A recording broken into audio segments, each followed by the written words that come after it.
Let's get straight to it. 2016 Mercedes gl450. This is the 3.0 liter engine. All right, so today I'm going to show you how to remove the bottom plastic cover that's underneath the transmission. So follow me underneath and I'll show you how to do that. So I have my vehicle in the air and I'm using this part right here that's meant for the jack. It's this little mount right here. It's rubber on the front by the wheel, by the front wheel. And I have my jack stand over here, and that is underneath this metal plate that runs from the driver's side to the passenger side, because I couldn't find anywhere over here that was good enough for a jack stand.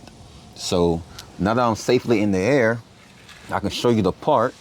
So this is the part here. It starts from over here and runs all the way across to the passenger side. All right, so we got two bolts over here, and then as you make your way back over, there's another bolt there, another bolt right there, and then there's two more here in this corner, and then the last two are back here.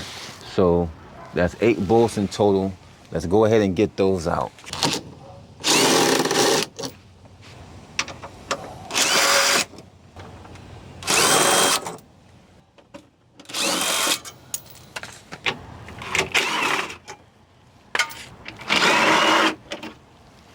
And so that's 6 so far. So the last 2 bolts holding this on right here. You can see how this is drooping.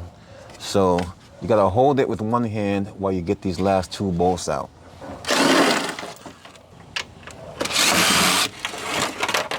All right, so we got it out.